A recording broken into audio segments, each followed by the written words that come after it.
की हमारी कहानी भगवान श्री कृष्ण और बलराम दाव की है। कहानी सुनने से पहले अगर आप चैनल पर नए हैं तो चैनल को सब्सक्राइब कीजिएगा। महाभारत काल की बात है। एक बार कृष्ण और बलराम किसी जंगल से गुजर रहे थे।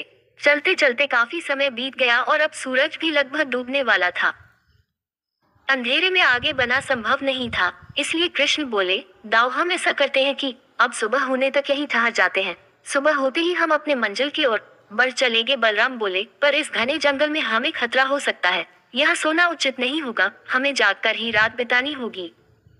अच्छा, हम ऐसा करते हैं कि पहले मैं सोता हूँ और तब तक तुम पहरा देते रहो, और फिर जैसे ही तुम्हें नींद आए तुम मुझे जगह देना, तब मैं पहरा दूंगा और तुम सो जाना। कृष्ण ने सुझाव दिया।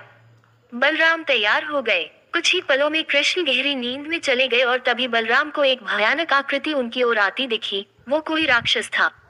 राक्षस उन्हें देखते ही जोर से चीखा और बलराम बुरी तरह डर गए। इस घटना का एक विचित्र असर हुआ। भय के कारण बलराम का आकार कुछ छोटा हो गया और राक्षस और विशाल हो गया। उसके बाद राक्षस एक बार और चीखा और पुनः बलराम डर कर कांप उठे। अब बलराम और भी सिकुड़ गए और राक्षस पहले से भी बड़ा हो गया। राक्षस धीरे धीरे बलराम की ओर बढ़ने लगा। बलराम पहले से ही भयभीत थे और उस विशालकाय राक्षस को अपनी ओर आता देख जोर से चीख पड़े, कृष्णा, और चीखते ही वही मूर्छित होकर गिर पड़े। बलराम की आवाज सुनकर कृष्ण उठे। बलराम को वहां देख उन्होंने सोचा कि बलराम पहरा देते देते थक गए और सोने से पहले उन्हें आवाज दे दी। अब कृष्ण पहरा देने लगे। कुछ देर बाद वही राक्षस उनके सामने आया और जोर से चीखा। कृष्ण जरा भी घबराए नहीं और बोले, बताओ तुम इस तरह चीख क्यों रहे हो, क्या चाहिए तुम्हें? इस बार भी कुछ कृष्ण के साहस के कारण उनका आकार कुछ बढ़ गया और राक्षस का आकार कुछ घट गया। राक्षस को पहली बार कोई ऐसा मिला था जो उससे डर नहीं रहा था। घबराहट में वह पुनः कृष्ण पर जोर से चीखा। इस बार भी कृष्ण नहीं डरे और उनका आकार और भी बड़ा हो गया, जबकि राक्षस पहले से भी छोटा हो गया।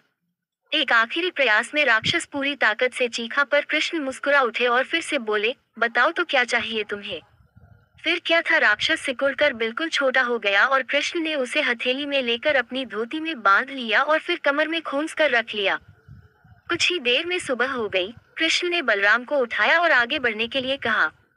वे धीरे धीरे आगे बढ़ने लगे। तभी बलराम उत्तेजित होते हुए बोले, पता है कल रात में क्या हुआ था? एक भयानक राक्षस हमें मारने आया था। रुको रुको, बलराम को बीच में ही टोकते हुए कृष्ण ने अपनी धोती में बंधा राक्षस निकाला और बलराम को दिखाते हुए बोले, कहीं तुम इसकी बात तो नहीं कर रहे हो? हाँ, ये वही है, पर कल जब मैंने इसे देखा था तो ये बहुत बड़ा था।